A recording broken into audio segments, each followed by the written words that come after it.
Ada satu riwayat hadirin, ini mohon maaf ya.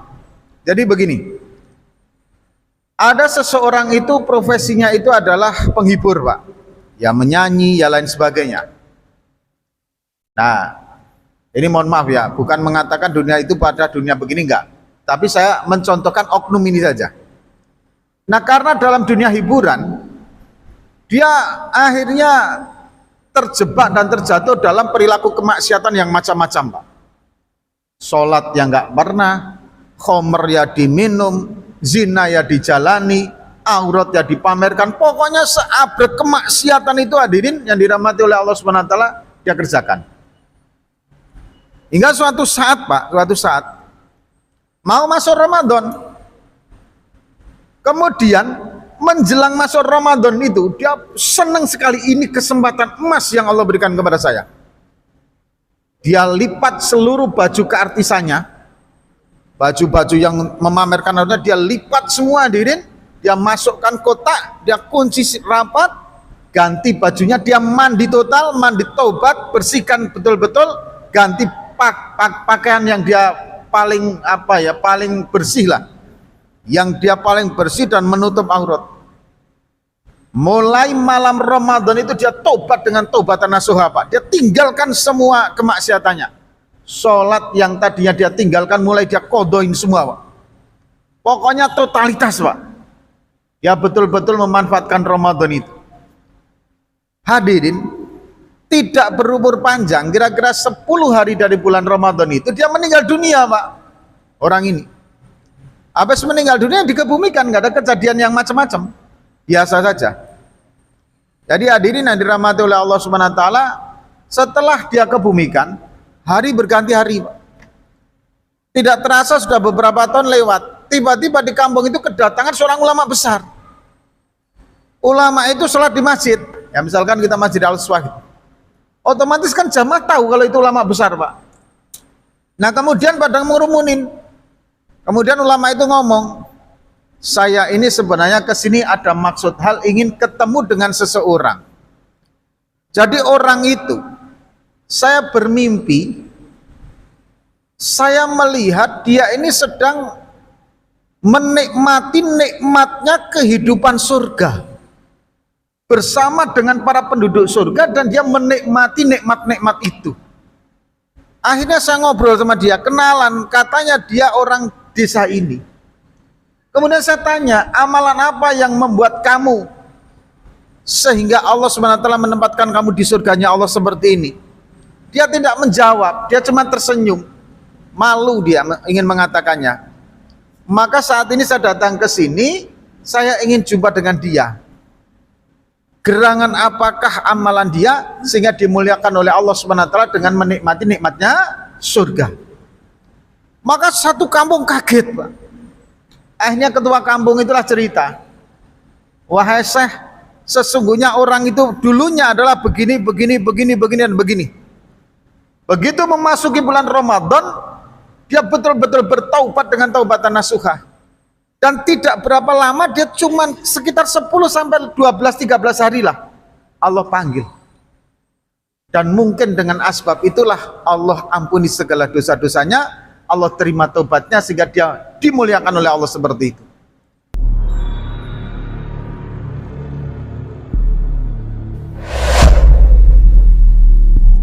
Assalamualaikum warahmatullahi wabarakatuh. A'udzu billahi minasyaitonir rajim. Bismillahirrahmanirrahim. Alhamdulillahi rabbil alamin. Wa bihi nasta'inu ala umuri dunya waddin. Wassalatu wassalamu ala asyrafil anbiya'i wal mursalin wa ala alihi wa ashabihi wa man tabi'ahu bi ihsanin ila yaumidin warhamhu bi rahmatika ya arhamar rahimin, amma ba'd. Yang kami muliakan para alim, para ulama, para kiai, para ustadz, para imam, para guru kita semua. Yang kami muliakan Ketua Pengurus Masjid Al-Uswah beserta dengan kepengurusannya, dan yang kami banggakan Bapak Ibu semua yang alhamdulillah istiqomah hadir dalam pengajian kita di Masjid Al-Uswah, Tanjung Pinang Timur. Hadirin yang dirahmati oleh Allah Subhanahu wa taala, marilah kita bersyukur kepada Allah atas segala nikmat, rahmat, hidayah yang Allah Subhanahu wa taala berikan kepada kita. Atas nikmat-nikmat tersebut mari kita memuji kepadanya dengan mengucapkan alhamdulillahi rabbil alamin. Salam dan salawat mari kita haturkan kepada junjungan kita Nabi Agung Muhammad sallallahu alaihi wasallam. Allahumma sholli ala Sayyidina Muhammad wa ala ali Sayyidina Muhammad. Bapak Ibu yang dirahmati oleh Allah, mari sebelum kita mulai pengajian kita buka dengan membaca umul kitab.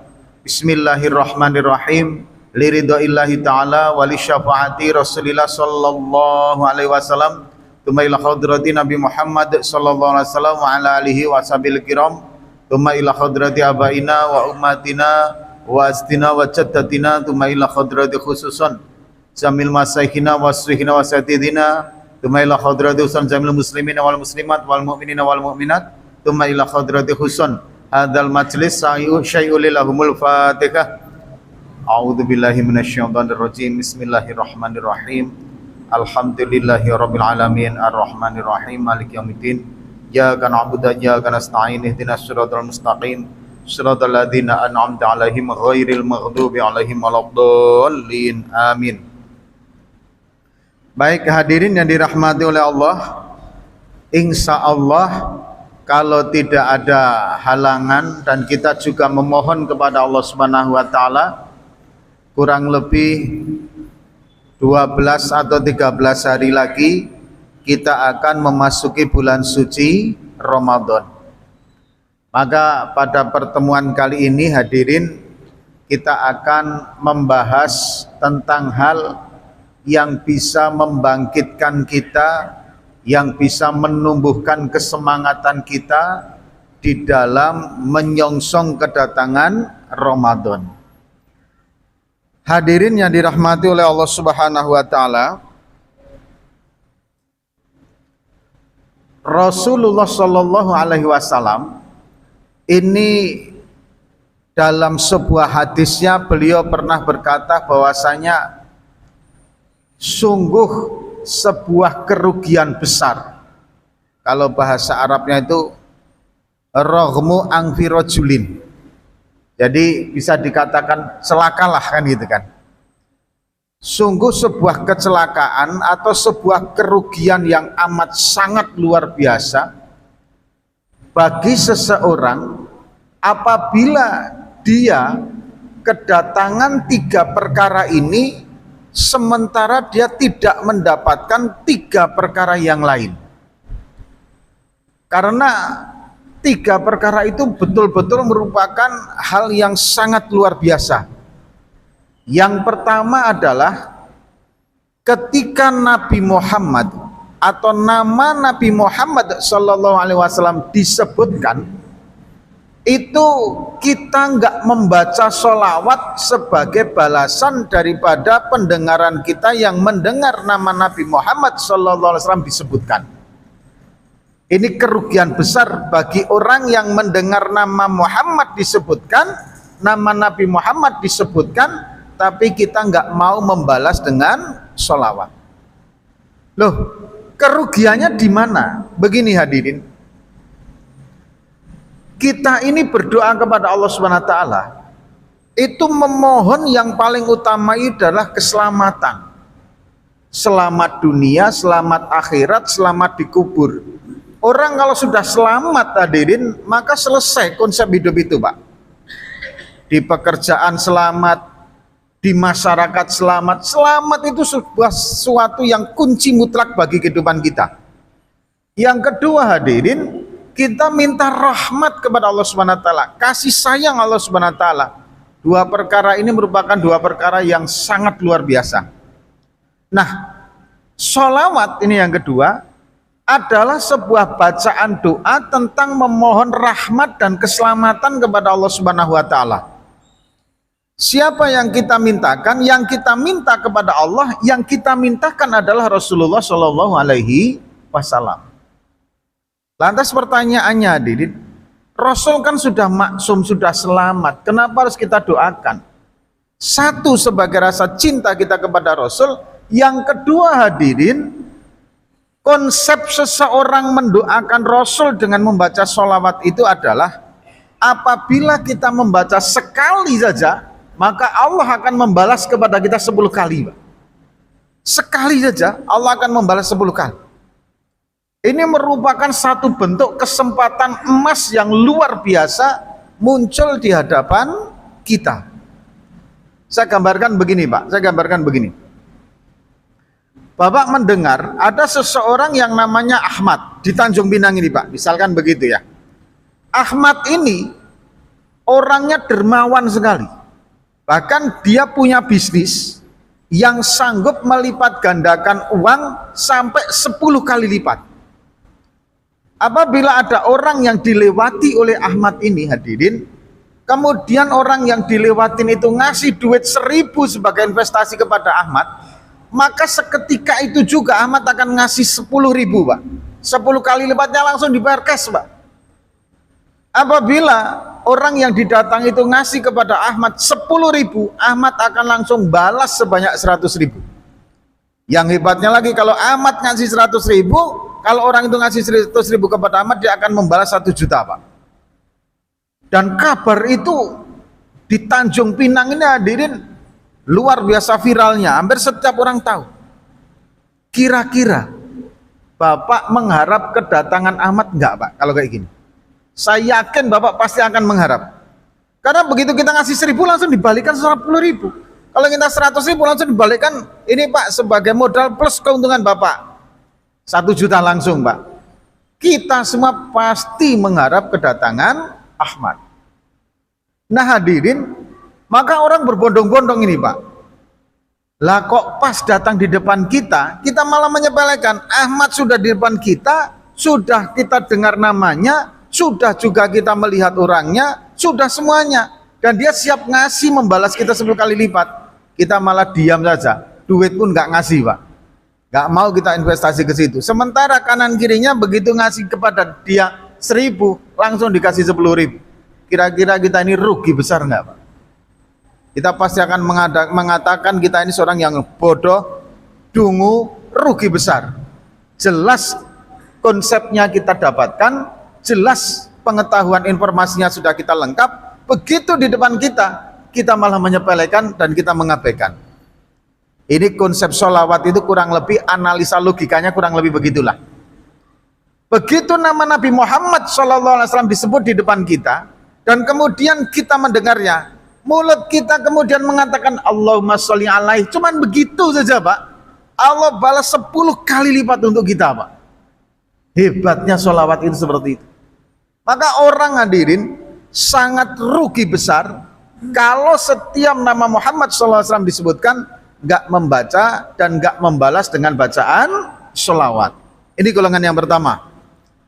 Golongan yang kedua, hadirin yang dirahmati oleh Allah Subhanahu wa taala, adalah orang yang masih memiliki kedua orang tua atau salah satu dari keduanya, kemudian orang ini tidak mau merawatnya, tidak mau memuliakannya, padahal hadirin, kedua orang tua ini adalah merupakan jalan tol untuk menuju surganya Allah Subhanahu wa taala.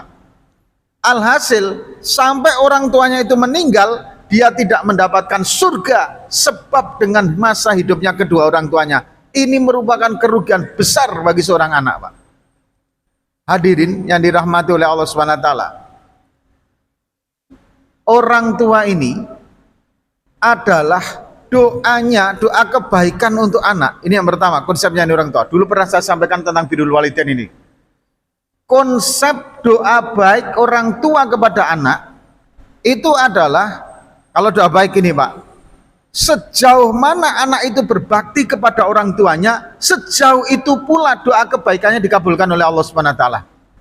Makanya Bapak Ibu bisa melihat anak yang benar-benar memuliakan, menghormati, menjamin betul kebutuhan orang tuanya, biasanya dia sukses kehidupan ekonominya di dunianya, sukses membangun keluarganya. Dan kita semua hadirin adalah anak dari orang tua kita. Kalau kita pengen sukses, kita juga harus bagaimana mengaca dan bercermin kepada diri kita terhadap sejauh mana bakti kita kepada orang tua. Yang kedua, biru abakum tabiru abnaakum. Berbuat baiklah kalian kepada kedua orang tua kalian, niscaya anak-anak kalian akan berbuat seperti itu kepada kalian. Ini hadis, Pak. Nah hadirin, dalam kitab Lubabul Hadis itu ada, Pak. Ini luar biasa, begitu konsep Islam ini sedemikian hebatnya, Pak. Nah hadirin yang dirahmati Allah, sementara sekarang ini, Pak, ini sementara ini, Pak, ini lagi tren, Pak. Orang tua, Pak, ini bapak-bapak yang nggak punya anak, misalkan begitu, Pak, ya. Kemudian atau yang mempunyai anak tapi nggak mau berbakti, Bapak nggak usah khawatir, Pak. Sekarang ini hadirin, di kota besar itu, Pak, justru lagi tren adalah orang tua itu malah kepingin ke panti jompo, Pak. Nah, ini kan, ini repotnya di sini nih, Pak. Kalau sampai pemikiran orang tua seperti itu, anak yang merugi, Pak. Kenapa, hadirin? Karena di panti jompo itu, hadirin, yang pertama banyak kawannya, yang kedua tenaga kesehatannya ada, perawatnya ada, makan dimasakin, baju dicucikan. Mereka ini luar biasa mulianya di panti asuhan, macam kayak pondok pesantren aja, Pak. Maka tren saat itu seperti ini, Pak. Orang tua udahlah di panti asuhan, panti jompo aja, daripada nanti di depan anak malah anak menyanyiakannya. Nah, bagaimana mereka mempunyai kesepakatan dengan panti jompo? Biasanya mereka begini, Pak.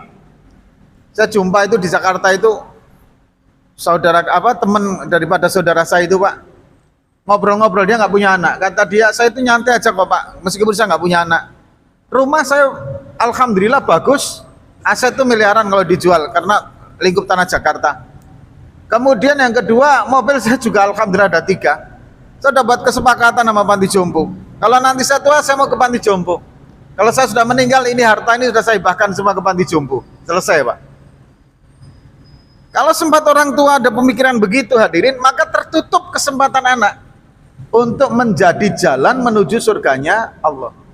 Ini golongan kedua yang sangat rugi besar, Pak. Masih punya orang tua, meskipun 1 atau 2, tapi tidak bisa menjadi jalan menuju surganya Allah sampai orang tua itu meninggal dunia. Yang ketiga, hadirin, nah ini, Pak,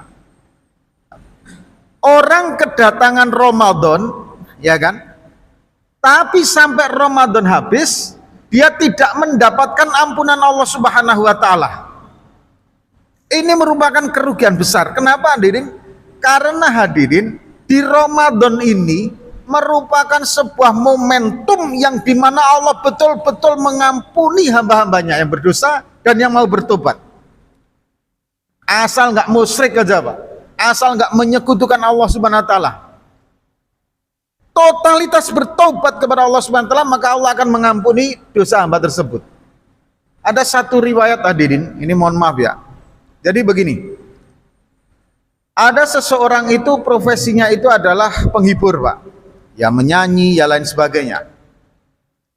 Nah, ini mohon maaf ya, bukan mengatakan dunia itu pada dunia begini, enggak. Tapi saya mencontohkan oknum ini saja.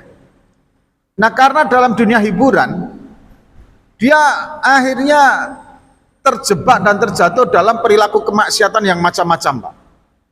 Sholat yang enggak pernah, khomer ya diminum, zina ya dijalani, aurat ya dipamerkan, pokoknya seabrek kemaksiatan itu, hadirin yang dirahmati oleh Allah Subhanahu wa Ta'ala, dia kerjakan. Hingga suatu saat, Pak, suatu saat mau masuk Ramadan, kemudian menjelang masuk Ramadan itu dia senang sekali, ini kesempatan emas yang Allah berikan kepada saya. Dia lipat seluruh baju keartisannya, baju-baju yang memamerkan harta dia lipat semua, hadirin.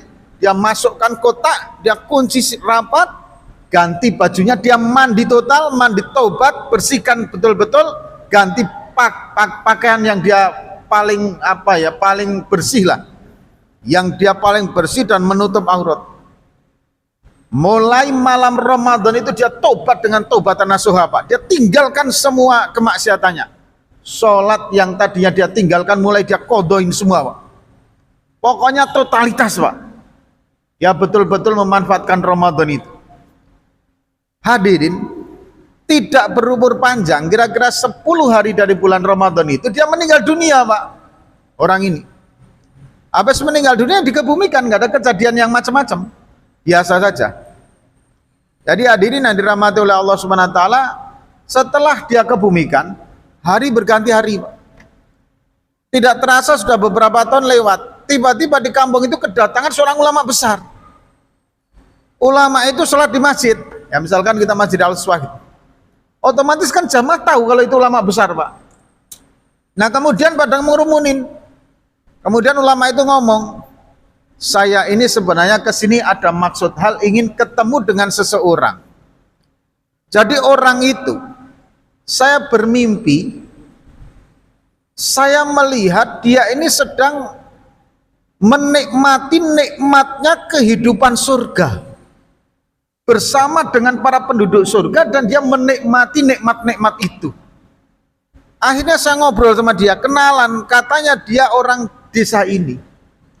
Kemudian saya tanya, amalan apa yang membuat kamu sehingga Allah SWT menempatkan kamu di surganya Allah seperti ini? Dia tidak menjawab, dia cuma tersenyum, malu dia ingin mengatakannya. Maka saat ini saya datang ke sini, saya ingin jumpa dengan dia.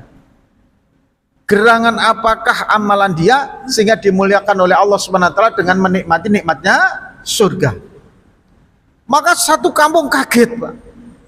Akhirnya ketua kampung itulah cerita, wahai Syekh, sesungguhnya orang itu dulunya adalah begini, dan begini.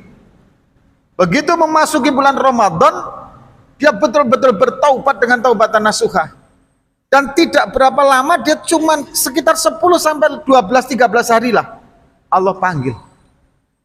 Dan mungkin dengan asbab itulah Allah ampuni segala dosa-dosanya, Allah terima taubatnya sehingga dia dimuliakan oleh Allah seperti itu. Ini konsepnya hadirin.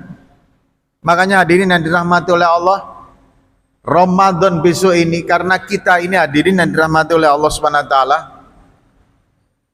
merupakan hamba Allah yang juga penuh berdosa, maka ketika kedatangan Ramadan, kok tidak sampai nanti selesai Ramadan menjadi seorang hamba Allah Subhanahu wa taala yang diampuni dosa-dosanya, maka kita termasuk golongan orang yang merugi, Pak. Hadirin, meskipun kita sepertinya itu mudah di dalam melihat, oh ya kalau baca sholawat sih agak mudah Pak Ustadz, kan gitu toh. Tidak juga mudah, Pak. Kadang ternyata kita juga begitu, Nabi Muhammad SAW disebut juga kita jarang kok untuk membaca sholawat. Yang kedua, merawat orang tua. Kadang kita berpikir mudah juga, tapi begitu merawat butuh kesabaran ekstra, Pak.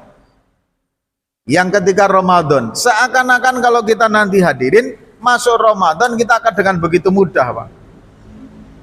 Tidak begitu hadirin, semua ini perlu diperjuangkan. Semuanya ini perlu proses, semuanya ini perlu tirakat, semua itu perlu mujahadah. Ramadan mau nggak mau, kalau kita ingin betul-betul menjadi hamba Allah yang diampunkan dosa-dosanya, ya kita penuhi segala apa yang menjadi perintah Allah saat Ramadan. Siang hari lapar, haus, badan kayak masuk angin, terus nggak karu-karuan pokoknya, Pak. 30 hari itu totalitas. Malam kita harus bangun malam, sahur. Padahal baru saja tidur, pulang dari masjid kadang jam 11, ngobrol lagi sama keluarga, jam 12 sudah tidur, kadang nggak bisa tidur lagi, Pak.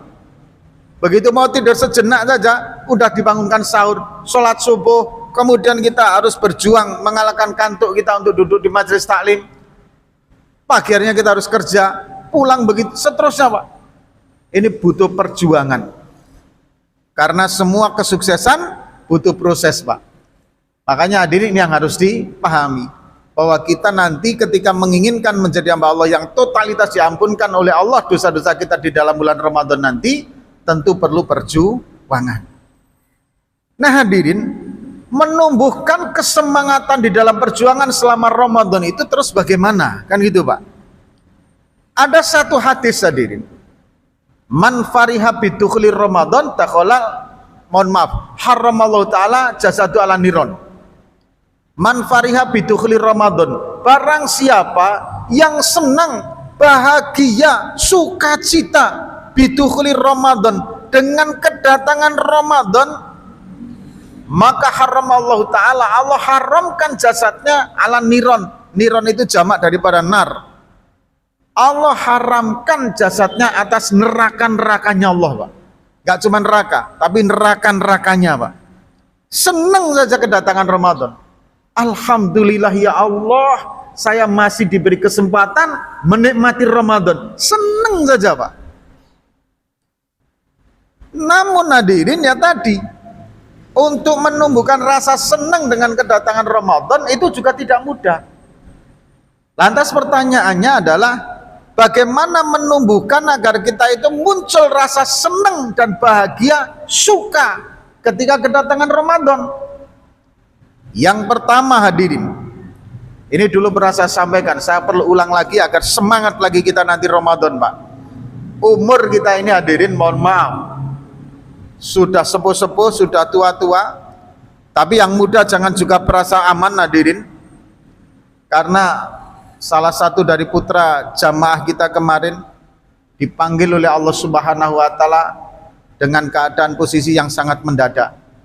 Mari kita doakan semoga almarhum Mas Didit Prasetyo ini Allah jadikan ahli surga, amin, dan keluarganya juga diberikan kesabaran dan keikhlasan, amin ya robbal alamin. Satu pelajaran dari itu hadirin adalah bahwa nyawa ini tidak pernah akan tahu siapa dulu yang akan dipanggil oleh Allah Subhanahu wa Ta'ala. Seantero ini, Pak, berapa banyak orang yang tadinya sakit parah hadirin, dia tidur di rumah sakit, kemudian dibesuk oleh orang yang sehat, ya kan, pulang, ya kan, ini pulang 1 bulan kemudian dia sehat, yang ini malah meninggal dunia. Itu enggak 1-2 orang hadirin yang dirahmati oleh Allah yang begitu. Belum lagi hadirin yang dirahmati oleh Allah, ada orang yang mau melayat, ada orang yang mau ke pengantin, walimatul urs, tiba-tiba di jalan kecelakaan meninggal. Itu juga enggak kurang-kurang. Ini pelajaran buat kita bahwa nyawa di dalam tubuh kita ini hadirin, itu begitu mudahnya lepas dari tubuh kita, lebih mudah lepasnya nyawa dari badan seseorang daripada lepasnya benang dari lubang jarum. Sudah seperti itu, Pak. Kadang kita nggak nyadarin. Kalau dalam kitab Ta'limul Muta'alim kayaknya ya, Pak ya, itu ada satu syair yang menyinggung kita, Pak. Syairnya itu begini: sampai kapankah kita ini akan menyadari bahwa sesungguhnya saat ini ketika kita hidup di atas dunia ini dengan segala corak keadaannya, sesungguhnya kain kafan kita sudah selesai dipintal, Pak. Jadi kita nggak nyadar kalau kain kafan kita ini ternyata sudah selesai, Pak. Cuman kapan kita mau memakainya ini yang kita belum tahu, Pak. Kalau Bapak pengen cepat-cepat pakai ya monggo silahkan, ya kan, itu kan. Tapi saya sarankan jangan dulu lah, ya kan. Saya kadang rindu juga, Pak, dengan memakai kain kafan. Oh boleh, ya kan, itu kan. Ya dicoba dulu, diukur-ukur dulu, ya kan. Kita lanjutkan hadirin. Sekarang pertanyaannya, bagaimana menumbuhkan rasa kebahagiaan ketika kedatangan Ramadan? Yang pertama hadirin yang dirahmati oleh Allah, selama Ramadan itu 24 jam full waktu mustajab berdoa semua, Pak. 24 jam full. Momen mustajab berdoa itu, Pak, ada yang waktu, ada yang tempat. Waktu yang berdurasi harian, di antara adzan dan iqamat, itu mustajab, Pak. Setiap habis sholat fardu itu mustajab. Maka habis sholat fardu, Pak, jangan buru-buru lari, Pak. Ini kadang habis sholat fardu langsung lari, khawatir nanti masuk neraka gara-gara zikir berjamaah, kan itu aja, ya kan, itu. Sudah, kalau jenengan anti zikir seperti itu, zikir sendiri tapi berdoa, Pak. Sayang, itu waktu mustajab berdoa. Kemudian hadirin yang dirahmati oleh Allah, sesudah setiap membaca Al-Quran itu mustajab. Ini yang harian. Yang mingguan di antara 2 khutbah ini mustajab berdoa, Pak. Malam Jumat itu waktu mustajab juga, Pak. Kemudian yang temporal, sesaat gitu, Pak, ya, momentum gitu. Ketika dizalimi orang, ketika difitnah orang, ketika dianiaya oleh orang lain, Maka jenengan ketika betul-betul dianiaya, dizolimi orang, langsung berdoa hajat sampean, Pak. Nggak usah berdoa untuk mendolimi orang itu juga. Jangan, Pak, biarkan aja mereka udah sengsara dengan kedolimannya itu. Itu justru momen bahagia kita, di mana doa kita dijawab oleh Allah Subhanahu wa taala. Kemudian hadirin, ada lagi momentum yang luar biasa, tempat dan waktu, yaitu nanti pada saat seseorang naik haji, wukuf di Arafah, Pak. Jam 12 siang sampai maghrib itu, Pak. Itu momen yang luar biasa, istimewa. Waktunya istimewa, tempatnya istimewa. Makanya nanti kalau bapak-bapak yang mau naik haji, catat doa-doa yang mau diminta kepada Allah Subhanahu wa taala selama nanti wukuf itu, Pak. Jangan cuma minta naik jabatan, pengen mobil, jangan cuma dunia saja, Pak. Sepele, Pak, dunia ini. Berapapun yang kita dapatkan akan kita tinggalkan. Minta kehidupan akhirat, tetapnya iman Islam, husnul khotimah, kuburnya sebagai salah satu taman surga, melewati sirat secepat kilat. Itu yang kita minta, hadir. Meskipun juga tidak dilarang untuk meminta hal yang berkaitan dengan kepentingan dunia. Cuman saya sarankan doa baik saja, Pak. Jangan nanti begitu saya sampaikan ini, nanti wukuf itu momentum yang luar biasa, baik tempat waktunya, Bapak Ibu langsung terpikir. Karena besok mau naik haji, langsung terpikir. Itu tetangga saya itu dulu nggak baik betul sama saya. Nanti di Arafah saya doakan jelek dia. Kembung perutnya nanti. Tengok aja, jangan, Pak, ya kan? Pokoknya hindari doa jelek pada saat di Arafah. Kenapa, hadirin? Karena doa jelek itu, tengok orang yang didoain jelek itu. Kalau memang dia pantas menurut Allah Subhanahu wa taala menerima kejelekan itu, akan ditimbakan. Tapi kalau nggak pantas, dia akan balik ke kita sendiri, Pak, kejelekan itu. Maka jangan meminta kejelekan. Nah, Ramadan, hadirin, 24 jam setiap hari non-stop, makbul semua waktu itu untuk berdoa, Pak. Kapan saja, Pak. Dalam keadaan apa saja, Pak. Cuman kita tengok adab-adabnya saja. Makanya selama Ramadan jangan pernah berdoa jelek, Pak. Doa baik semua, Pak. Kapan aja, mau tidur doa, minta pada Allah Subhanahu wa taala, mau makan, mau duduk, mau main HP atau apa saja, ada kesempatan berdoa, mohon kepada Allah Subhanahu wa taala. Itu 30 hari 24 jam per harinya mustajab semua. Itu momen Ramadan. Yang kedua, hadirin yang dirahmati oleh Allah Subhanahu wa taala, di dalam Ramadan itu, Pak, pahala yang Allah Subhanahu wa taala siapkan bagi orang-orang, bagi hamba-hambanya yang mau melakukan amal-amal kebaikan itu luar biasa, hadir. Contoh, ini alhamdulillah masjid-masjid di Tanjung Pinang ini, wabil khusus Al-Uswah, itu mereka membuat atau memfasilitasi adanya majelis-majelis ilmu selama Ramadan. Baik itu maghrib, pada isaknya sebelum tarawih, ataupun pada sholat subuhnya, Pak. Itu momentum majelis taklim itu luar biasa. Lu kok bisa? Barang siapa yang menghadiri majelis ilmu selama bulan suci Ramadan, maka setiap langkahnya Allah hitung bagaikan beribadah 1 tahun lamanya, Pak. Setiap langkahnya. Makanya hadirin, nanti Bapak kalau mau ke masjid, mau tarawih atau mau sholat subuh, jangan cuman berniat sholatnya saja, Pak. Ya, kita juga tetap harus berniat sholat jamaahnya tetap, tapi sekaligus diniati mau menghadiri majelis taklim, agar setiap langkahnya Allah hitung, setiap langkah itu 1 tahun bagaikan beribadah 1 tahun lamanya. Bapak-bapak masih terpikir, kalau begitu ribuan langkah, ribuan tahun. Oh, Pak, nanti itu, Pak, kalau kita sudah masuk kampung akhirat, ribuan jutaan langkah saja kita masih kurang, Pak. Itu saking luar biasanya durasi waktu di akhirat nanti, Pak. Masih kurang kita, Pak. Boro-boro di kampung akhirat, Pak. Di kampung alam barzah itu, Pak. Ya kan?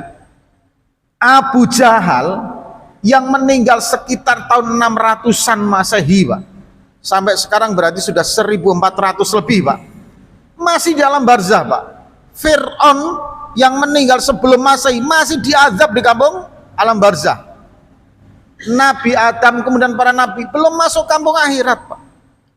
Ada juga beberapa nabi yang memang sudah dengan anugerah Allah SWT sudah dimuliakan langsung di dalam alam surganya Allah, kan gitu. Tapi selain golongan para nabi ini, Pak, manusia biasa seperti kita-kita ini masih menunggu semua di alam barzah. Dan kita ini hadirin, andai kan Bapak nanti dikasih waktu lagi hidup 10 tahun di dunia, atau 20 tahun lagi di dunia ini, Pak, atau 25 tahun atau 50 tahun lagi, Pak. Habis itu, Pak, kita mau nggak mau, sadar atau tidak, suka atau tidak, cukup atau tidak, bekal yang kita kumpulkan, waktunya dijemput Israel, meninggal kita, Pak. Mulai saat itu sampai nunggu hari kiamat, maka hadirin yang dirahmati oleh Allah Subhanahu wa taala, kita masih berada di dalam barzah. Mau berapa ribu tahun, Pak, kita di situ. Itu baru di alam barzah. Makanya hadirin, dengan pahala yang seakan-akan menurut logika kita itu nggak nyampe, hadirin, jenengan nggak usah berpikir sampai ke situ. Itu sudah urusan Allah Subhanahu wa taala. Barang siapa yang pergi ke majelis ilmu selama Ramadan, Allah Subhanahu wa taala hitung setiap satu langkah kakinya bagaikan beribadah 1 tahun lamanya. Makanya saya sarankan, Pak, nanti kalau mau ke majelis talim, ke majelis ilmu selama Ramadan, hadirin, Bapak langkahnya jangan panjang-panjang, kecil-kecil aja langkahnya, Pak. Hitungannya biar banyak. Syukur-syukur mau mutar juga, ya kan itu. Dari sini misalkan nggak masuk sini tapi sana dulu, ya kan itu. Oh, itu semakin banyak, Pak. Dan semakin bagus, ya kan. Ini yang masalah pahala. Yang kedua, hadirin, ini masalah pahalanya dulu. Tadi satu, melangkah kakinya ke majelis ilmu. Yang kedua, hadirin, man hafidhu ala sholatil jamaati. Barang siapa yang istiqomah sholat berjamaah selama Ramadan, istiqomah, maka setiap rakaatnya Allah bangunkan satu kota di surganya Allah Subhanahu wa taala untuk dirinya, untuk hamba tersebut yang melanggengkan, mengistiqomahkan sholat berjamaah selama Ramadan. Hebatnya pahala Ramadan itu, Pak. Hadirin, untuk jadi wali kota, untuk jadi bupati, untuk jadi gubernur yang durasinya cuma 5 tahun aja, Pak, itu anggarannya miliaran, Pak, miliaran. Ya mungkin mereka ketika ditanya berapa, Pak, anggarannya, nggak ada, cuma ratusan juta, ya lah kita okekan aja lah, ya kan gitu kan. Hadirin, sementara untuk memiliki satu kota di surganya Allah cuman butuh istiqomah sholat berjamaah, dan setiap rokaatnya Allah kasih, Pak, setiap rokaatnya, Pak. Kalau begitu nanti kita punya kota banyak, Pak Ustadz, di surga. Oh, Masya Allah, Pak. Semiskin-miskinnya ahli surga, itu kekayaannya 4 kali dunia seisinya, kata Kiai saya itu, Pak. 4 kali dunia seisinya. Bayangkan, Pak, jenengan punya luas wilayah, Pak, 4 kali dunia ini, Kak, besarnya gimana, Pak? Kita ini punya rumah ini, Pak, tipe 45 sudah cukup kok, alhamdulillah. Ini 4 kali dunia, nggak cuma tipe 45, Pak. Apa nggak mumet apa, ya kan itu kan? Dan itu penuh kenikmatan di sana, Pak, ya kan? Hadirin, ini apa rokaatnya? Yang hebatnya lagi, Pak, begini. Ini yang hablum minanasnya, Pak. Yang apa hubungan interaksi sosialnya. Ini dicatat betul, Pak. Ini dipahami betul. Hadirin, saya ceritain sebentar tentang kiamat. Ketika kiamat itu datang, Pak, itu bukan kemudian begitu disemprit dengan tiupan itu, Pak, trompetnya tong gitu kan misalkan, langsung brrrr, mati gitu. Enggak juga begitu, Pak. Prosesnya itu panjang kiamat itu, hadirin. Paceklik dulu, Pak. Dajjal datang 40 hari. Ada yang 1 hari itu siangnya sampai 6 bulan, malamnya 2 jam, atau kebalikannya. Musim enggak karu-karuan, Pak. Kemudian banyak bencana, kekeringan, kekurangan makanan, geger kita, Pak, ya kan? Kita bisa membayangkan, Pak, besok itu kalau sudah mulai kekurangan air, kekurangan makanan, kayak apa kita gegernya, Pak? Ini mohon maaf ya, mohon maaf. Kita ini terlambat gas melon aja, Pak. Masya Allah, Pak. Itu yang nyalain pemerintah itu luar biasa. Pemerintah tohut lah yang tetek bengek, pokoknya ini efek demokrasi lah, wes tetek bengek Pak. Ribuan itu Pak, postingan-postingan di media sosial muncul semua, salah semua. Padahal cuma telat 1 minggu 2 minggu saja Pak, habis itu normal lagi Pak ya. Itu Masya Allah, luar biasa Pak. Doktrin-doktrin langsung keluar, ya kan. Ini gara-gara ikut sistem barat, tohut, nggak karuan. Itu baru kekurangan gas melon. Sempat nanti mau kiamat, siapa lagi yang mau disalahkan Pak? Mau presiden, aparatur, sistem, wah nggak karuan disalahkan semua. Sementara perut kelaparan semua Pak. Itu mau mendekati kiamat. Kemudian habis itu Ya'juj dan Ma'juj keluar Pak. Bahwa alam binatang itu kayak apa? Begitu melewati sebuah danau, kalau dalam hadis itu danau Siberias itu Pak, lewat saja Pak, kering airnya Pak langsungan. Apa enggak ganas Pak? Panik semuanya luar biasa. Orang di situ butuh makanan, butuh minuman, butuh luar biasa sampai nanti kiamat ditiup. Habis kiamat total, gegeran, meninggal, dibangkitkan oleh Allah dalam keadaan panas yang luar biasa. Hanya hamba-hamba yang mendapat rahmat ridhollah, pertolongan dari Allah yang selamat saat itu Pak. Betapa luar biasanya kita butuh pertolongan Allah SWT sejak mulai proses tanda-tanda kiamat sampai kiamat itu sendiri Pak. Dan pasca kiamat sendiri Pak. Di Ramadan hadirin, Ramadan Pak. Barang siapa yang memenuhi satu hajat saudara muslimnya, maka Allah Subhanahu wa taala penuhi 1000 hajatnya nanti pada saat yaumul kiamah Pak.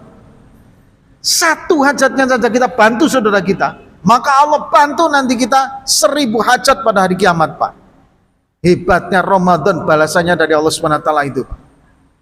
Dan konsep membantu orang itu Pak, mohon maaf ini Pak, agar kita lebih terbuka lagi Pak, agar kita terlepas dari sifat bakhil Pak.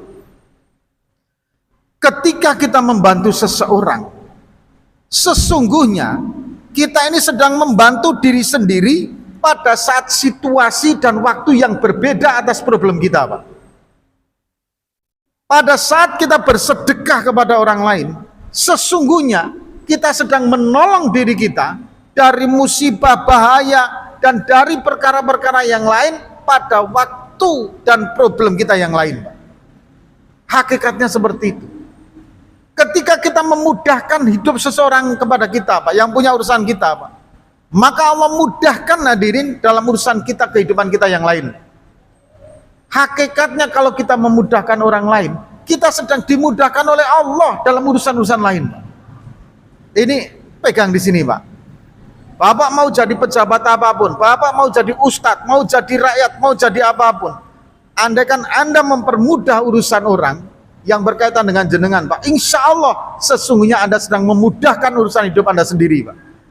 Tapi kebalikannya, kalau jenengan mempersulit diri sendiri, mempersulit orang lain, hakikatnya kita sedang mempersulit hidup kita sendiri Pak, di waktu dan tempat kehidupan yang lain. Itu seperti itu Pak konsepnya. Kita punya relasi, punya apa ya, sebuah regulasi dan lain sebagainya, atau kita berdagang atau apa, kita memudahkan urusan mereka pada kita, Allah akan mudahkan urusan kita di urusan yang lain.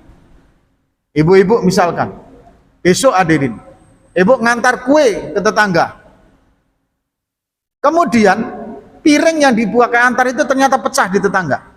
Tetangganya udah keliling nih, satu kota Tanjung Pinang ibu-ibu, mencari piring yang sama, akhirnya didapatkan yang mirip-mirip ibu. Kemudian dikembalikan kepada ibu-ibu, mohon maaf, piring yang kemarin itu pecah Bu, kami sudah nyari ke seluruh Tanjung Pinang nggak dapat yang persis seperti itu. Ini ada yang mirip-mirip ya Bu ya, nggak apa-apa ya, saya ganti ini. Ya sudah Bu, ibu mudahkan saja, nggak apa-apa, oh nggak diganti juga nggak apa-apa kok Bu, nah, gitu aja. Jangan ibu balas, yang nggak bisa harus diganti yang persis. Ini kalau nggak diganti yang persis, satu dosen kurang nanti jumlahnya. Ibu cari lagi sana di Shopee atau di mana. Wah, ayo kalau begitu ibu susah ibu ya kan. Ibu jenengan besok suatu saat nanti apakah pas naik haji atau apa Allah berikan kesusahan juga kan? Ibu jadi repot sendiri.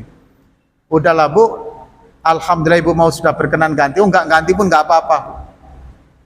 Jangan ditambahin juga. Kami biasa Bu ngantar-ngantar kayak gini nggak kembali juga piringnya kok Bu. Jangan ditambah gitu Bu ya kan. Tambah gitu bisa tersinggung juga kawan itu.